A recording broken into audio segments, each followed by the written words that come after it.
How do we start this? I don't remember. Welcome, everybody. Welcome, everybody, to our podcast. This month, we read the book The Dead Guy Next Door by Lucy Score. I didn't even finish the book because life, but I was just thinking. Oh, we forgot about that. that there is like a circus full of interesting characters in this book, and so I just thought maybe we could talk about that. I think one of my first thoughts when I was reading this, because it starts pretty like you get to know Riley's living situation, pretty early on. Can we talk about how all these old people are just chaotic, like toddlers? What were they doing before Riley showed up? Yeah, like they never lock the door. They actually like refuse to lock the door and the windows. And they just let people come in and they're like, oh, there's like this giant man here to see you, Riley. And she's like, what? I didn't really understand how their house worked, like just the layout of the house. Because they had a kitchen, and they all had kitchens. It sounded like some girl inherited the mansion, and so she's like subletting all the rooms, and so she kind of turned them into like tiny little apartments. It sounds like studio apartments. Well, like Riley has a bedroom though, and she has like a kitchenette, and she has a little living room. She has like barely a kitchenette, like if you can even call it that. But I kind of imagined it just like a flat, like it's all one room. I didn't really imagine her having a separate bedroom. But maybe she did. Yeah, because when Nick spends the night, they're like talking, and he's on the couch and she's in the bed. And I thought it was a separate room, like not a studio. I thought she was like going in her bedroom. Oh, I imagined it as one room. I don't know. But I also the did. guy across the street or across the hall, I imagined his place as like multiple rooms. I don't know. Like Seinfeld, like like a New York City apartment or something of a hoarder. Mm-hmm. So I thought it was funny because Nick is like this self-proclaimed forever bachelor or whatever.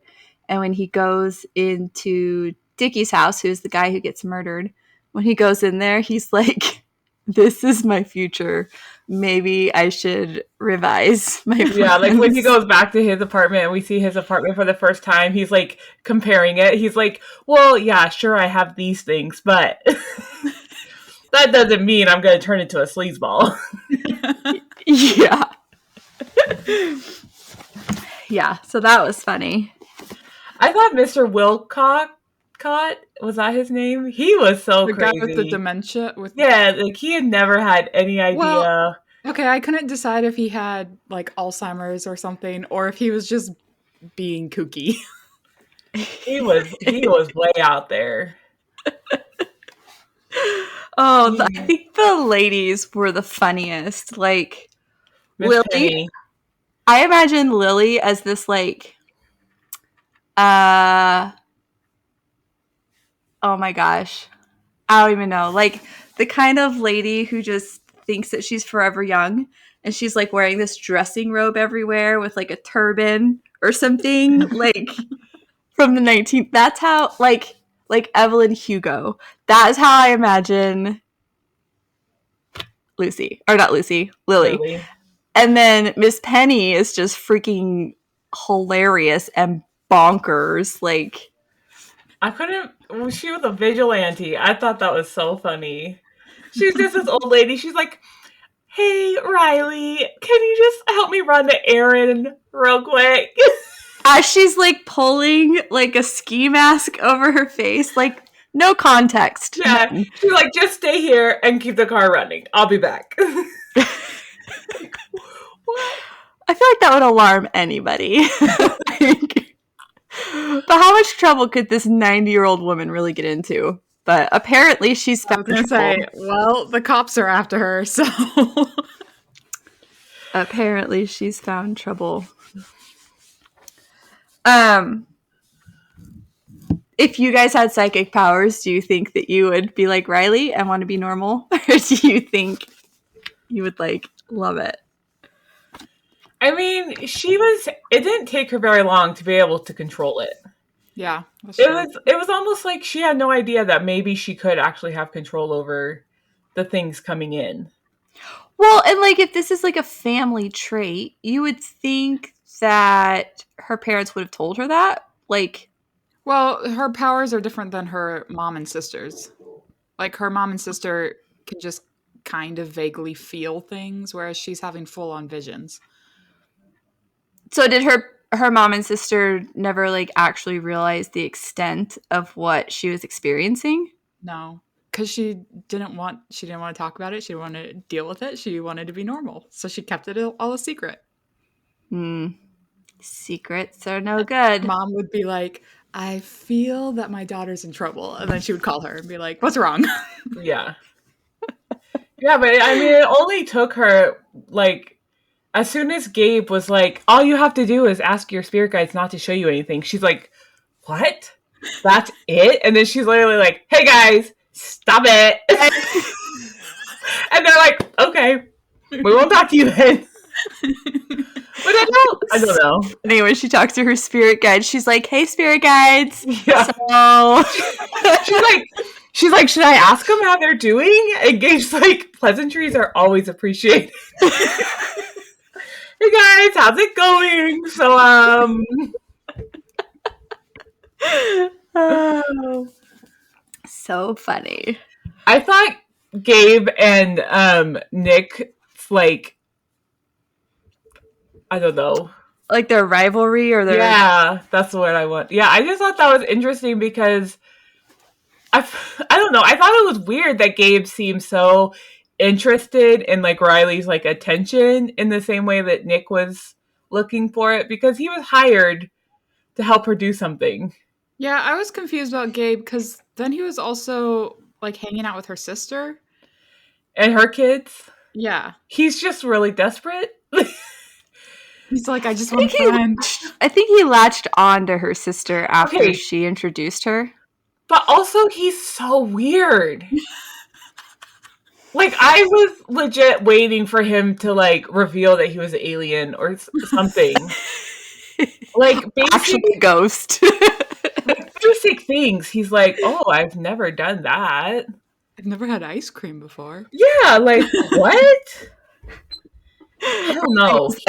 Riley was like, my grandma's going to be so mad at me that I introduced Gabe to junk food. I know. He's just this super ripped, ginormous guy who just works out. Like, he's just so weird. Well, and I don't know if this was mentioned and I just didn't catch on to it until closer to the end, but I didn't realize that Wander was like not Riley's full sister. Yeah. She was like the product of a love affair. Like, I didn't realize that. What is this? When did you figure it out? At the end when she's talking to her dad? Or when Wander's dad showed up? Probably when Wander's dad showed up. Oh, I think that's when I figured it out too. I don't know if they talked about it much. I think at first I thought when Wander's dad showed up, I almost thought it was Wander's kid's dad until like she started talking about him more, and then I was like, oh, this is an older man. Well, like towards the beginning of the book, it says like she says something about like Wander's biological dad, and you know that something bad happened to make Riley not want her powers, but then you don't find out till the end that that she was the reason her dad left and her mom had the affair. And then, but it's not like really her fault. Yeah, she was 4 years old. Yeah. But you find out that's the situation that happened that made her not want to have her powers. And that's how her sister came to be.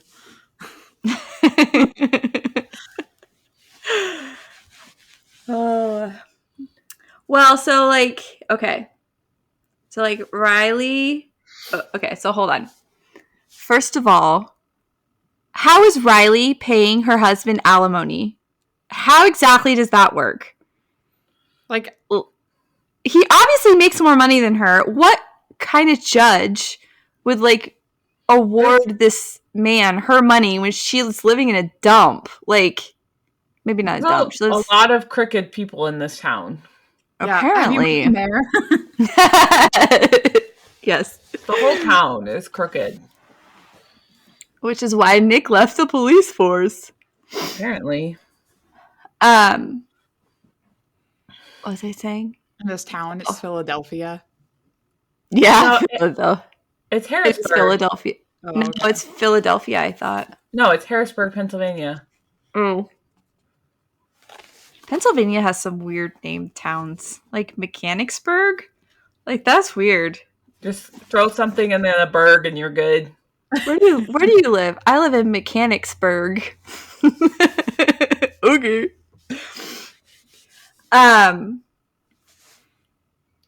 Anyways, her husband.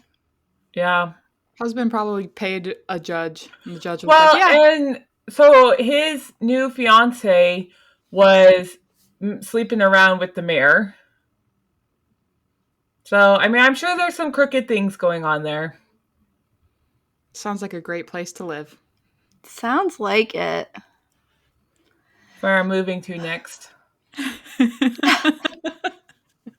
To Harrisburg, Pennsylvania, of all places. Harrisburg, Pennsylvania. It's a really good place to be a vigilante. Apparently that's what you have to do to get anything done. If you want to take the law into your old hands too, I guess. If you're 90 years old and you want to know what to do with your life, go to Harrisburg. Be a Become the vigilante. police department. I was going to ask Jill, because when you were texting at one point and you were like, when does the mystery start? Or something. No, I just wanted more mystery. It was very slow. I was just going to ask your opinion on what you thought now that you finished it.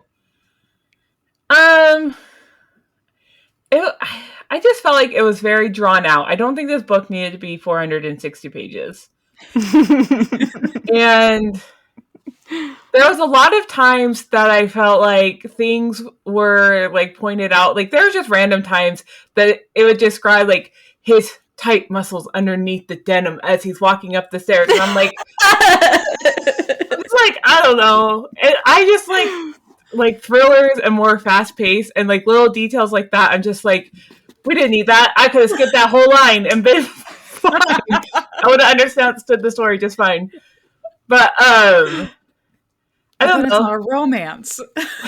I think I decided while reading this, I actually recorded myself like walking into work last week and I made a TikTok video, but then I never actually posted it.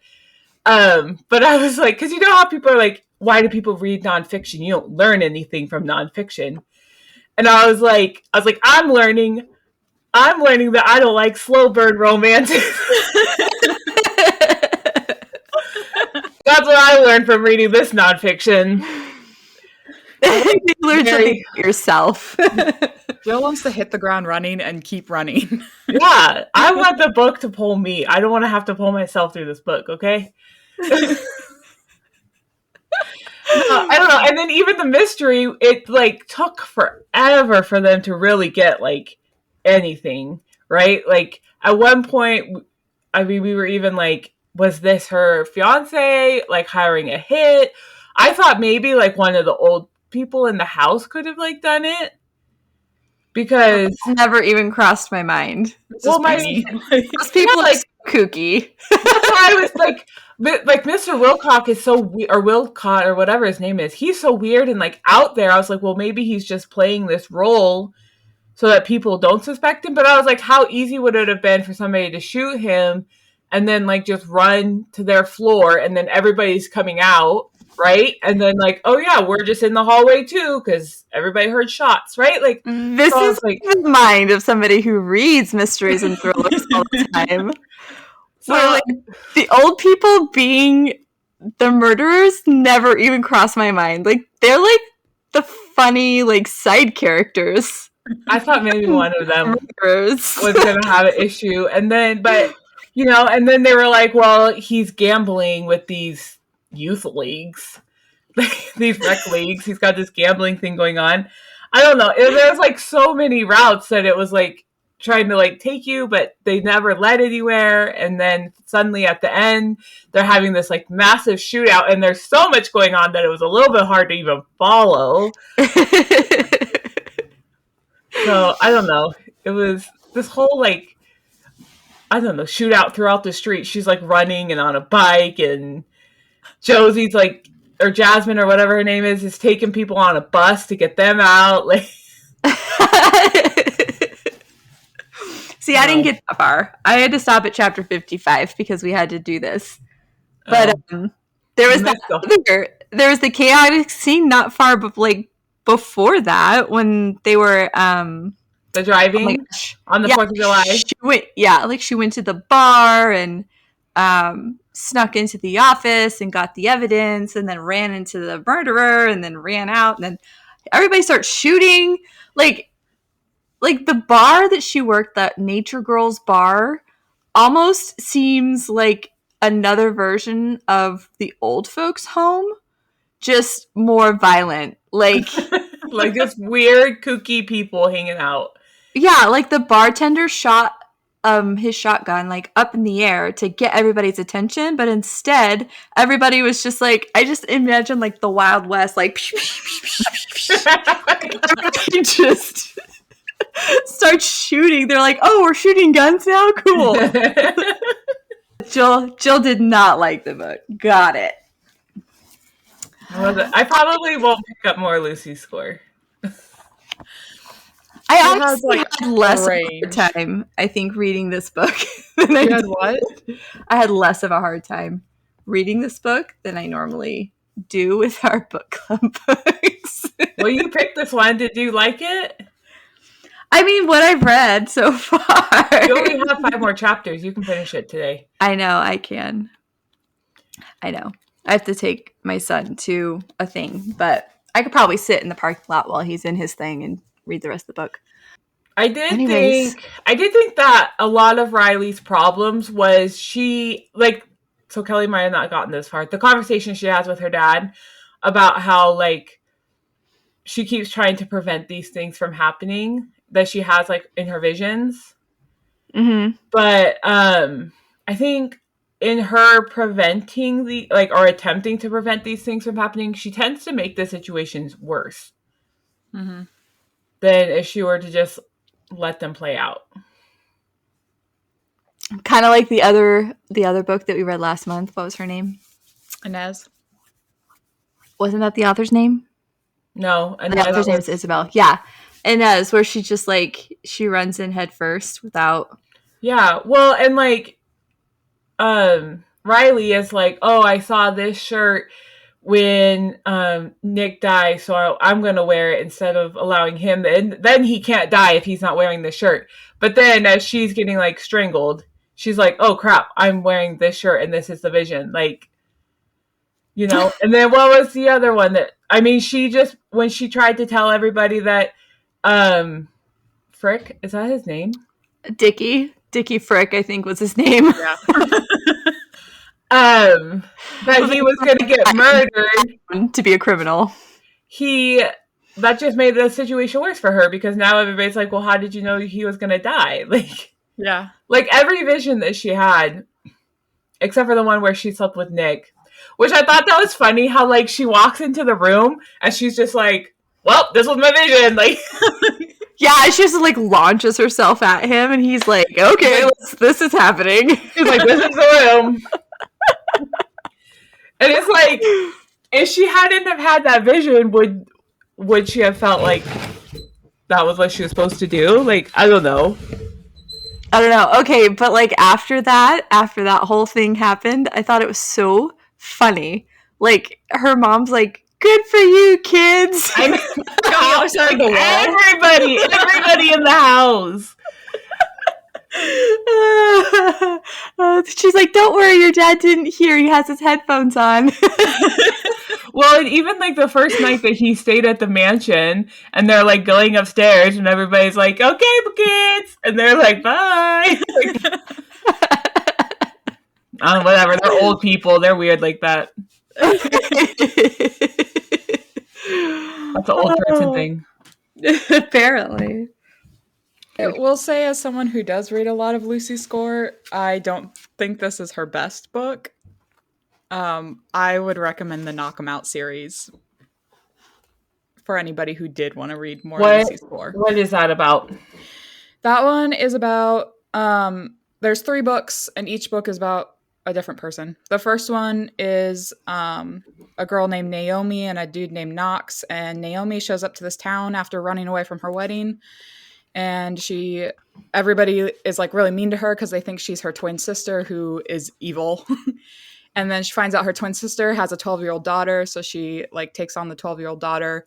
And then through a lot of problems with her sister, she gets caught up with some drug deals, and then like the entire series is them trying to catch the drug dealer while also falling in love, various relationships.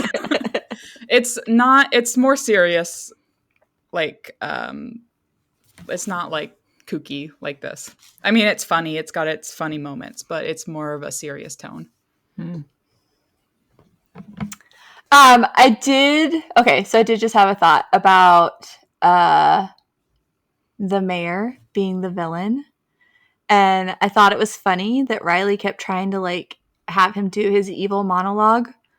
And he's like, I'm not going to sit here and like reveal everything to you. Right. Like, why am I going to, she was like, just keep him talking. He's like, why am I talking to you? I'm going to kill you anyway. I thought it was weird that she runs to City Hall where all the evil people are as a way to like escape the mayor. I think because they were having a 5K. Oh, so she just assumed that it would be full of people? Yeah, she just wanted to be around people so that he couldn't kill her. So. Okay, wait, so I need you guys to tell me the end of the story so that when I read it, I know it's happening. Wait, where did you stop? I don't remember what. I'm on 55. Hold on. The last thing it says is she locked eyes with Jasmine and blinked 3 times. Their girl code for time to go. Like she had just finished. Did the group of church ladies show up? No, they're still like at the ball field with the mayor and Duncan. So this like group of church ladies are like power walking by. And it's the front desk lady from her job that hates her. Okay. And so she's like, what are you doing here? And then Riley is like, oh, Donna, this is the mayor. And like clearly states his name. And then she's like, and this is Duncan Gulliver or whatever his name, like trying to like make it, she's like saying it really slow so they can catch it or whatever. And she like, Donna comes over and talks to the mayor, and the mayor has to put on his like fake politician face and be all pleasant or whatever. And that's when the girls are able to escape because he's kind of like distracted. And they start shooting, and Riley runs off, and Jasmine gets all the ladies on some bus pulls up. Yeah, it was like the bus that dropped the Walker group off is there, and they get them all back onto the bus. And they all run away. And while Riley is like literally on foot running, and then she steals like some kid's bike. Yeah. And so she's like riding a bike, and then the mayor hops in a car, and so she has to like zip off onto like a side road, and he's like driving on the sidewalk, and they like run over a skateboarder, she knocks into a skateboarder on the bike, and then he shoots the skateboarder, and he's like, oh, is the mayor driving through town like a crazy person? Yeah, so the skateboarder's like, oh, I'm shot. And Riley's like, I would suck it up and run away. So he runs one way and Riley runs another, and she's getting like tired, but she's running towards Capitol Hill. And so she's like running uphill, and the mayor's catching up behind her. And then she sees a security guard, and before she can say anything, the mayor is like, she has a gun! And Riley's got like no breath, and she's like, no gun! She's like running with her hands up. And so now like all of Capitol Hill is like, thinks she's the threat. And I don't remember exactly what happens, but she ends up in like a fountain, and the mayor is like trying to drown her. And she's like fading because she's like under the water. And then I think does the dog come up? I know Nick shows up at some point, and then the cop who took over, the woman cop, Shapiro. Yeah, Shapiro shows up. The cop that you think is Weber. bad. What was his name? Weber shows up, and then I think Jones shows up. And then you find out that Shapiro was helping the mayor, and Weber wasn't ever actually bad, and then they get the mayor. There's like a whole thing. Oh, Riley had been hit in the hip. She got shot in the hip. And this bothers me actually. This she keeps saying, I got shot in my love handle over and over again. I'm like, why are we saying love? Like, just say I got shot in the hip. And so Honestly delusional. and she thought it was appendicitis, and while she was running and her adrenaline was high, like, well, it's not her. Hold on. She thought it was appendicitis that she got shot? she was I think she got shot around the same time the skateboarder got shot. Yeah. So she was like in the middle of the chase, and so like she just had all this adrenaline, and she felt pain in her like lower abdomen, and her body like was just like, oh, I'm in pain. It must be appendicitis. Keep running. And then the first thing I would think, obviously, you have appendicitis. She says that once she finds out that she is shot, that it starts hurting a lot more. And then Nick ended up getting shot in the butt. And his precious butt.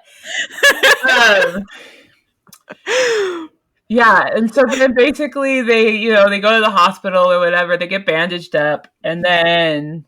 So Riley's vision never came true, that she saw Nick get shot and he like fell into the water? No, she never saw his face, she just saw his shirt. Oh, and so it was her the whole time. Yeah, she saw his shirt with blood in a fountain. Yeah. And it was her. And it was her, because she put on his shirt in order to prevent him from getting shot. Oh, got it. That's what you said. I think her vision is she's hit, like, someone shoot at him, and then she sees his shirt in the water with blood, which he does get shot at, because then he gets shot in the butt, and then she passes out in the fountain with his shirt on and her shot. Yeah. But again, got it. In her efforts to prevent it, she actually made things worse, because they had one plan for them to meet up, and she just ran off on her own, which is always really great when you're dealing with a murderer, to go by yourself. To take matters into your own hands. I mean, I personally have never met up with a murderer. But that every weekend? I do not. Not even once a month, actually. But I would say if I ever scheduled that, I wouldn't do it alone. Probably a good plan.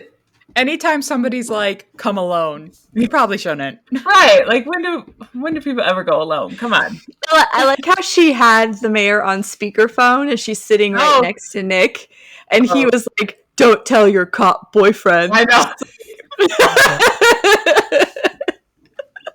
Well, and then like the whole conversation, I don't know if you picked up on this, the whole conversation she's having with the mayor when he has Jasmine and stuff, she's like Facebook Living this whole thing.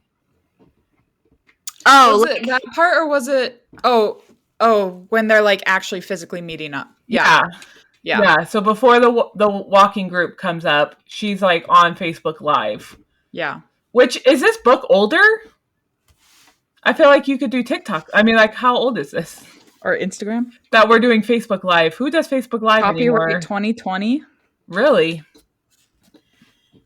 I mean, I think there's plenty of people who still use Facebook Live. Yeah, it says originally published in 2020. It's been a long time since I've ever thought about Facebook Live. Wow. You thought about it today. It's true. Well, I think about that more than I meet up with murderers, so. Crossed off the U.S. off of our Read Around the World challenge. Glad we did that one. Part of the world. One question I did see, it said, who is a more appealing hero of this story? Nick, Santiago, or the accidental dog?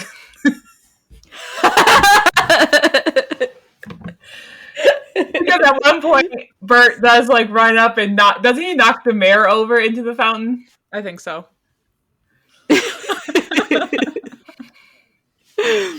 Her dog reminds me, like, just the way I am imagining this dog is the dog from The Secret Life of Pets. Yeah, I've seen that movie. Like the big, shaggy, brown dog. He's just such a goof. And he is also a rescue. Like, she just... Yes. I was imagining the dog from, I know this dog, Hooch. Oh. Okay. More of the... Like, just a big, like, Cane Corso or something? Yeah. Yeah, no, I imagined him more of, like, a goofy. I feel like those are, like, muscular, like, workout dog. You know, like, they would be more of a... Yeah, they just less a lot, so I derpy. imagined, like, messy... No, I imagine, like, messy, long hair, lumbering. shaggy hair. Thinks they're a lap dog. Like a dummy dog. Yeah. Who accidentally becomes the hero of a story. Who, like, falls and trips and is like, oh, I saved the day. I don't know how that happened, but that worked. And then everybody is like, yay, dog. You're such a good dog. He's like, yeah, I am. You bet I am. I definitely planned that one out. Oh, okay. Well, what do we want to rate this book? Maybe rated a 2.5, but I don't read these books, so I don't feel like that's fair. You don't feel like you're being fair with your rating? 2.5. Meh, not terrible, but not great either. It had some issues and might be a bit of a chore to get through. Yeah, that's exactly what I say. That's how Jill feels. That's okay. Not every book is for everybody. I would put it at a 3.5, which is pretty good. It's a solid read with some good parts, but it has its flaws. Still, you'll probably enjoy it. I think it's enjoyable. I just don't think it was her best book. Yeah, 3.5 was what I was thinking too. This other question that I saw, if I can get back to it, I just laughed at it because you were talking about the knock 'em out? Knock 'em out? Knock 'em out. It said if someone was looking for a new Lucy Score series to explore after reading the Knock 'em Out books, would you tell them to pick up The Dead Guy Next Door? No. Would you say if you had never read Lucy Score before, would this be a good first book before that series, or just skip this book? I mean, I've never read Lucy Score before, and I thought it was a cute book. So I think if you want to get into romance, this would be a good book. Like, I wouldn't go into this book as a mystery book, but I would go in as a first romance book. Anytime you say mystery, that's what I want. Like, oh, there's mystery. That should be the plot. Like, not the subplot. Think a Hallmark movie mystery, not Lifetime movie mystery. Yeah. Like, that would be the difference. If somebody said, Miranda, recommend a mystery to me, I wouldn't be like, The Dead Guy Next Door.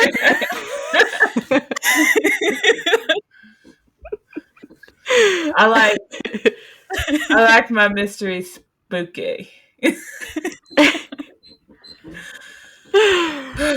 Oh, okay. Jill's got next month. What are we reading next month, Jill? This book. Wow. Hope you're watching YouTube. That's all I'm going to say about it. If you're not, you better go, because we need more views. So that's how I get you over there. What we're reading. This is called The Seven Sisters by Lucinda Riley. And we might have to tell you where it's set after we read it. What? What? I don't know if it's set more in Brazil or in Paris. Okay. So, one of those. Okay. This is what the back of the book says. It says, and I'm going to butcher these names because they're like really Latino names. Gathered at their childhood home on Lake Geneva to mourn their beloved adopted father's death, Maya Diapolis and her 5 younger sisters each receive a tantalizing clue to their true distinct heritage. For Maya, the journey to piece together her past begins in a crumbling mansion in Rio de Janeiro, Brazil. 80 years earlier, in the Rio of the 1920s, passionate Isabella Bonifacio longs to see the world before she is married off to an aristocratic stranger.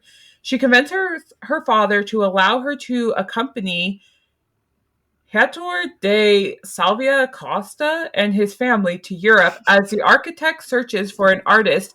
I'm sure I nailed that name. And his family to Europe as the architect searches for the artist to bring to life his vision for an enormous statue to be called the Christ the Redeemer. But in Paris, Isabella meets an ambitious young sculptor and knows at once that her life will never be the same. In this beguiling, entrancing novel, Lucinda Riley vividly intertwines the stories of true extraordinary women set decades apart, each a reminder of the courage it takes to accept love when it is offered. So, how fun. Yeah.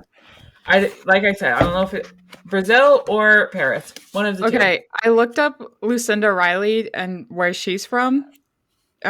It did not help because she's from Northern Ireland. Great. Because I was like, well, if she's from one of these places, then we'll just say it's that. Yeah. Well, it's probably set all over the place because if it's like hopping back and forth in time.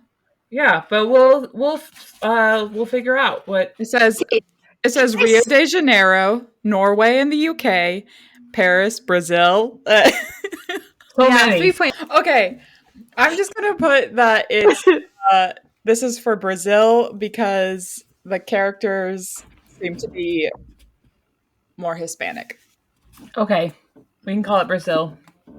I was trying to find a book set in South America. That's specifically like I Googled a bunch of books, and I actually I thought I had picked a different book, honestly. When this one came in the mail, I was like, oh, that's not what I thought we were reading. Amazon said, this is actually what you're going to read. So, but I was trying to pick a book from South America, so that's fine if we just say it's Brazil. What did you think we were reading? There was a book about a generation of women who were like cursed to never find like love. And so they had to like they had built like this business and they were supporting themselves, and like this curse went like generations back. Like just none of them ever got married, had husbands or anything like that because of their curse. How are the generations of them then? I mean, you can get pregnant without having a husband. I don't know if you knew that. I knew. I just figured they never had love. Okay. So, but anyways, I'll find the title of that one. Stop. Quick but they didn't have love. Side note. I was on Instagram, as you do, and there was this little thing about, there was the Kelly Clarkson show, and there was Nick Lachey and his wife, and she was telling a story about how her daughter likes to watch romance movies with her, and so she tries to find like good, clean romance movies to watch with her daughter. And she pulled up the Jennifer Lopez one where, oh my gosh, what's it Is it called? the Plan B one? Yeah, yeah. And she's like, and she didn't realize that the movie opens with Jennifer Lopez going in to be inseminated. Like, she didn't realize that. And so her daughter just sees like Jennifer Lopez with her legs on a stirrups, and then the doctor goes in with this Q-tip, and her daughter's like, whoa, whoa, whoa, whoa, whoa. This is not how you described this to me. And so then she had to be like explaining that there are different ways that women can get pregnant, and this is one of the ways, and blah blah blah. She's like, okay, so you could either have a daddy or a Q-tip. She's like, yes, yes. Don't need no man. No, it's funny. Anyways, I just thought of that when you were telling that story. So, but now everybody. But yeah, so I'll figure out what that other book was that I thought we were reading. But we will read this one this month. The Seven Sisters, which also I think it's interesting because it's her and then her 5 younger sisters. So it's only 6 sisters, unless there's one older, but it doesn't talk about her on the back. That's the mystery we're about to find out. I love a good mystery. So, it's a good mystery. Otherwise, Jill's gonna rate this book low. So it does say that it's this book will please fans of romance as well as historical fiction lovers, and I have been liking our historical fiction picks. So, maybe.